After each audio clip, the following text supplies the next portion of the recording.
திருநெல்வேலி அல்வாடா, திருச்சி மலை கோட்டடா, திருப்பதிக்கே லட்டு தந்தா சாமிடா. கோதுமை அல்வா.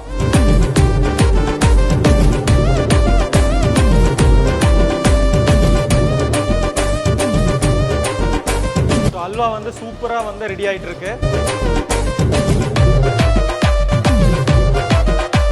சூப்பரா அட்டகாசமா அல்வா. வாவ், பயங்கரமா வந்திருக்கு.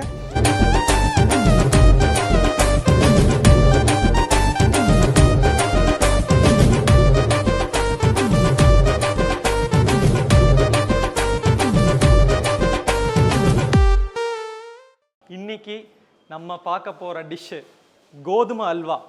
ஆக்சுவலாக இருட்டுக்கடை அல்வா பயங்கரமான ஃபேமஸ், எல்லாருக்குமே தெரியும். பட் எங்களுடைய ரெசிப்பியில் கோதுமை அல்வா லைட் ஆரஞ்சு கலரில் நல்லா வந்து ஒரு சூப்பராக எடுத்து சாப்பிட்டாலே அப்படியே வந்து மெல்ட் ஆகும், அப்படி ஒரு ரெசிபி. எல்லாருமே வந்து அந்த கோதுமை அல்வா வந்து கல்யாணத்தில் பண்ணுறப்போ கொஞ்சம் பேக் பண்ணி கிடைக்குமா அப்படி வந்து கேட்டு ரசித்து ருசிக்கக்கூடிய நம்மளோட சிக்னேச்சர் ஸ்வீட் கோதுமை அல்வா. என்னுடைய ஃபேவரட். எப்பெல்லாம் எனக்கு வந்து ஸ்வீட் சாப்பிடணும்னு டெம்ப்டாக இருக்கோ அப்போ வந்து கோதுமை அல்வா வந்து ஒரு 1/4 கிலோ ஒரு கப்பில் போட்டு அப்படியே எடுத்து ஒரே நான் ஸ்டாப்பாக சாப்பிடுவேன். ஸோ ஈஸியாக எப்படி வந்து வீட்டிலையே கோதுமை அல்வா பண்ணலாம் அதை பற்றி தான் இன்னைக்கு பார்க்க போகிறோம். அதுக்கு கோதுமை அல்வா பண்ணுறது வந்து ஒரு ப்ராசஸ். ஆக்சுவலாக வந்து ஒரு டிஷ்ஷு சமைக்கிறத விட ஸ்வீட் சமைக்கிறது வந்து ரொம்ப ரொம்ப சென்சிட்டிவ். ஸ்வீட் வந்து அவ்வளோ சீக்கிரம் வந்து எல்லாருனாலையும் பர்ஃபெக்டாக பண்ண முடியாது. ஸோ ஸ்வீட் செய்கிறது வந்து ஒரு தனி கலை.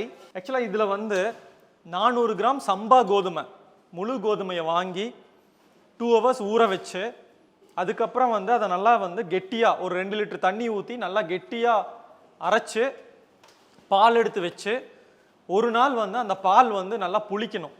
பால் புளிச்சதுன்னா அந்த அல்வா வந்து அப்படியே கண்ணாடி மாதிரி வரும்.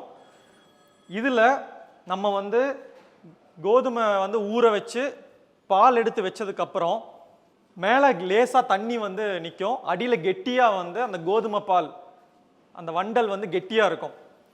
அந்த கெட்டியான பாலில் இந்த மாதிரி கெட்டியாக இருக்கும். அதில் பாருங்க இந்த மாதிரி இருக்கும். அதில் 4 லிட்டர் தண்ணியை ஊற்றி இந்த மாதிரி வந்து ஒரு அல்வா பண்ணுறக்குண்டான பேஸ் ரெடி பண்ணியிருக்கோம். இதை வந்து நம்ம இப்போ வந்து வடிகட்டி அல்வா வந்து ஸ்டார்ட் பண்ண போகிறோம். பார்க்கலாமா? ஸோ இப்போ இந்த பாலை நம்ம வந்து ஃபில்டர் பண்ண போகிறோம். இப்போது எதுக்காக இதை ஃபில்டர் பண்ணுறோம் அப்படின்னா கோதுமையுடைய சின்ன சின்ன பீசஸ் இருக்கும் இல்லையா, அது எல்லாமே வந்து நல்லா சுத்தமாக வந்துடணும் அந்த பாலில் இருந்து. அதுக்காக நம்ம வந்து ஃபுல்லாக ஸ்ட்ரெயின் பண்ணுறோம். அவ்வளோதான். ஸோ பார்த்தீங்கன்னா இந்த கோதுமையில் இருக்கிற சின்ன சின்ன பீசஸ் ஃபுல்லாக சுத்தமாக வந்து ஃபில்டர் ஆகிடுச்சு. இந்த மாதிரி கோதுமை பாலில் கண்டிப்பாக இந்த மாதிரியான சின்ன சின்ன பீசஸ் இருக்கும். இதெல்லாம் வந்து அல்வாவில் செய்கிறப்போ இருந்துச்சுன்னா அல்வா வந்து கொஞ்சம் ஜவ்வு மிட்டாய் மாதிரி ஆகிடும் சம்டைம்ஸ். ஸோ அதுக்காக தான் பியூராக பாலை வந்து நல்லா ஃபில்டர் பண்ணுறோம். ஸோ இப்போ வந்து நம்ம 400 கிராம் கோதுமையை ஊற வச்சு பால் எடுத்து வச்சு அது செட்டில் ஆனதுக்கப்புறம் அது மேலால் இருக்கிற தண்ணியை ஃபில்டர் பண்ணிவிட்டு அந்த செட்டிலான திக் பால் கூட 4 லிட்டர் தண்ணியை ஊற்றி இந்த மாதிரி வந்து ஃபில்டர் பண்ணி இப்போ ரெடி பண்ணி வச்சுருக்கோம். இப்போ இதுக்கு தேவையான இன்க்ரீடியன்ட்ஸ்னு பார்த்தீங்கன்னா ரொம்ப ரொம்ப சிம்பிள். கோதுமை பால், சர்க்கரை, நெய், முந்திரி, ஜாதிக்காய், அவ்வளோதான். இப்போ வந்து இதுக்கு நம்ம 1.25 கிலோ சர்க்கரை வந்து நம்ம ஆட் பண்ணுறோம். பால், சர்க்கரை வந்து 1.25 கிலோ சர்க்கரை போட்டிருக்கோம். அதை வந்து நல்லா வந்து மிக்ஸ் பண்ணிவிட்டு கோதுமை பால் கூட 1.25 கிலோ சர்க்கரையை வந்து மிக்ஸ் பண்ணிவிட்டு இப்போ வந்து அடுப்பு பற்ற வச்சுருக்கோம். இப்போ வந்து இதை நல்லா ஸ்லோ ஃப்ளேமில் நல்லா வந்து குக் பண்ண போகிறோம். சூப்பரான கோதுமை அல்வா. ஆக்சுவலாக அந்த காலத்துலலாம் வந்து ஒரு ஃபெஸ்டிவல் அப்படின்னா நம்ம வீட்டில் வந்து கைமுறுக்கு சுடுவாங்க, அதிரசம் சுடுவாங்க. ஸோ நம்ம வந்து நீங்கள் வந்து பொங்கல், தீபாவளி இல்லை ஏதோ ஒரு ஸ்பெஷல் அக்கேஷனுக்கு நீங்களே ஈஸியாக வீட்டில் கோதுமை அல்வா பண்ணலாம். அவ்வளோ சூப்பராக இருக்கும்.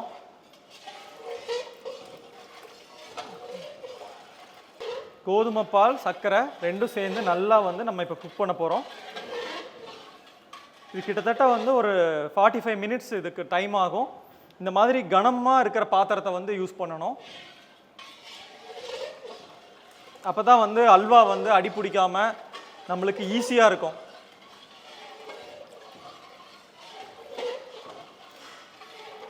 நல்லா ஸ்டீமை ஏற்றி நல்லா கோதுமை பால் அண்ட் சர்க்கரை வந்து நல்லா மிக்ஸ் ஆகுது.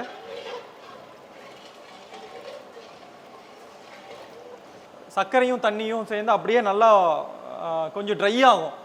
அது வரைக்கும் நம்ம அடுப்பை வந்து நல்லா ஃப்ளேம் ஃபாஸ்ட்டாக வச்சுக்கலாம். சீக்கிரமாக கொதி வந்துச்சுன்னா அந்த தண்ணி அப்படியே ட்ரை ஆகும்.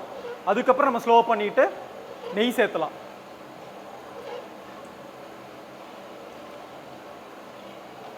ஸோ இப்போ ஃப்ளேம் வந்து நல்லா ஃபாஸ்ட்டாக வச்சு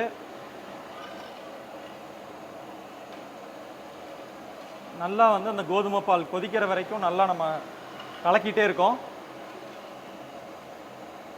அப்படியே கலக்கறக்கே வந்து கொஞ்சம் ஒரு மாதிரி டைட் ஆகிட்டு இருக்கு. சூப்பராக அந்த கோதுமை பால் வந்து புளிச்ச கோதுமை பால் சர்க்கரையோடு சேர்ந்து அப்படியே அந்த கன்சிஸ்டன்சி திக்காயிட்டே இருக்கு. தண்ணியாக இருந்த பால் அப்படியே திக்காகிறத வந்து பார்க்கலாம். நம்ம வந்து அப்படியே அடுப்பை ஸ்லோ பண்ணிவிட்டு அப்படியே சூப்பராக கோதுமை அல்வா ரெடி ஆகிட்டுருக்கு. அப்படியே பார்த்தீங்கன்னா அப்படியே திக்காயிட்டுருக்கு. சூப்பராக நல்லா வந்து இதில் மெயின் அடி பிடிக்காமல் ஸ்லோ ஃப்ளேமில் கலக்கிட்டே இருக்கணும். அல்வா பண்ணுறதுல அதுதான் மெயின். ஒரு ஸ்வீட் பண்ணுறதுல வந்து மெயின் விஷயம் நம்ம கையெடுக்காமல் கலக்கிட்டே இருக்கணும். அப்போ தான் சூப்பராக இந்த ஸ்வீட் வரும். நீங்கள் 400 கிராம் கோதுமை போட்டு பால் எடுத்தீங்கன்னா கிட்டத்தட்ட 3 கிலோ அவுட்புட் வரும்.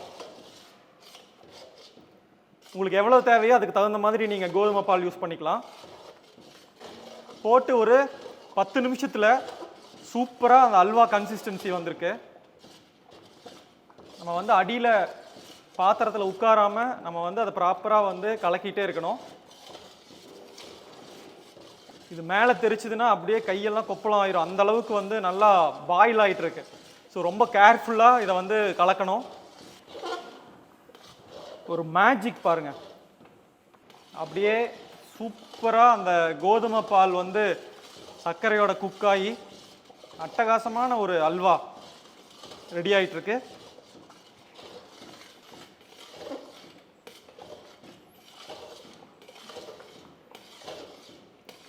கையெடுக்காமல் நல்லா கலரிட்டே இருக்கணும்.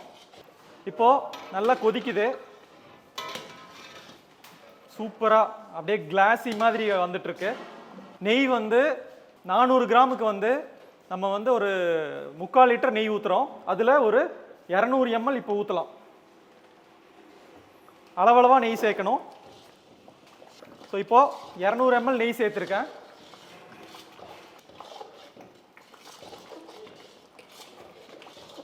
அப்படியே சூப்பரான அட்டகாசமான அல்வா. அப்படியே அந்த அல்வா திரண்டு வர்றதை நீங்கள் பார்க்க முடியுது. ஸோ சர்க்கரை அந்த கேரமலைஸ் ஆகி அந்த கலரில் அப்படியே லைட்டாக ப்ரௌனிஷ் கலராக வருது.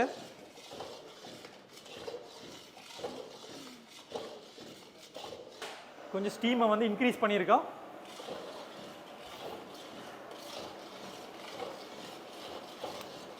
நல்லா கொதிச்சிட்ருக்கு. ஸோ நல்லா இந்த மாதிரி கலரிட்டே இருக்கும். நல்லா பாருங்கள், அப்படியே பபுள் வருது. அவ்வளோ டெம்பரேச்சரில் அல்வா வந்து குக் ஆகிட்டுருக்கு. ஒரு நெய் சேர்த்துறோம். ஸோ இன்னொரு 200 கிராம் நெய் சேர்த்துறோம். ஸோ இப்போ வந்து லைட்டாக அடுப்பு ஸ்லோ பண்ணிவிட்டு, ஆக்சுவலாக இருட்டுக்கடை அல்வா வந்து கலர் இல்லாமல் ஒரு மாதிரி டார்க்காக இருக்கும். ஸோ நம்ம வந்து கல்யாணத்தில் லைட்டாக வந்து ஆர்கானிக் ஃபுட் கலர் வந்து ஆட் பண்ணுறோம். கலர் சேர்த்திருக்கோம் லைட்டாக. அப்போ வந்து கலர் வந்து லைட்டாக அந்த மிரண்டாவோட கலர் வரும் ரெட் கலரில். அப்போ தான் அல்வா வந்து பார்க்குறதுக்கு நல்லா அப்பீலிங்காக இருக்கும். ஸோ ஜிலேபி இதெல்லாம் பண்ணுறோம் இல்லையா, அந்த மாதிரி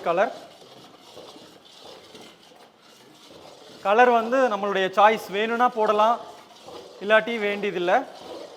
ஸோ அல்வா வந்து சூப்பராக வந்து ரெடி ஆகிட்டுருக்கு. இப்போ வந்து நம்ம வந்து 200 கிராம் முந்திரி அப்படியே ஆட் பண்ணிக்கலாம். முந்திரி போட்டு சூப்பராக இதில் குக் ஆகிறப்ப முந்திரி அவ்வளோ டேஸ்ட்டாக இருக்கும். இப்போ நெய் வந்து மறுபடியும் கொஞ்சம் சேர்த்திக்கிறோம். அந்த நெய்யோட மனம் அட்டகாசமாக இருக்குது. ஸ்வீட்னாலே அந்த நெய் மனம் தான் வந்து முதல்ல வரும். முதல்ல இருந்ததை விட அல்வா அப்படியே அல்வா பதம் நல்லா வந்திருக்கு. அந்த கண்ணாடி மாதிரி இருக்குது. அதுக்கு காரணம் அந்த பால் வந்து நல்லா புளிச்சிருக்கு. அதனால தான் வந்து அல்வா வந்து அப்படியே கிளாஸியாக இருக்குது. அப்படியே வாயில் போட்டால் அப்படியே வழுக்கிட்டு போயிடும். அப்படி இருக்கும் அல்வா. ஒரு டீஸ்பூன் ஜாதிக்காய் வந்து பவுடர் பண்ணி இதில் போட்டிருக்கோம். நல்லா மிக்ஸ் ஆகிடுச்சு ஜாதிக்காய். இது சின்ன பாத்திரமே இப்படி இருக்குது. நாங்கள் வந்து கல்யாணத்தில் 1000 பேர் 2000 பேருக்கெல்லாம் வந்து பெரிய கனமான பித்தளை குண்டா வச்சு அப்படி வந்து 2 பேர் அப்படியே வந்து கலக்குவாங்க அல்வா. கிட்டத்தட்ட 1/2 hour ஆச்சு. பாத்திரத்தில் ஒட்டாமல் சூப்பராக அப்படியே ஒரு கிளாஸியாக வந்துருச்சு. ஸோ இப்போ இதை நல்லா ஆறிச்சுன்னா அருமையான கோதுமை அல்வா ரெடி. கரண்டியில் ஃபுல்லாக நெய் தடவிட்டு அப்படியே எடுத்து நல்லா சூப்பராக அட்டகாசமாக அல்வா. வாவ், பயங்கரமாக வந்திருக்கு. ஸோ அட்டகாசமான கோதுமை அல்வா வீட்டில் ட்ரை பண்ணி பாருங்கள். ஈஸியாக பண்ணலாம், ஆனால் கொஞ்சம் டைம் எடுக்கிற ப்ராசஸ். ஹோம் மேட் ஸ்வீட் உங்களுடைய ஃபெஸ்டிவலில் கோதுமை அல்வாவோட செலிப்ரேட் பண்ணுங்கள்.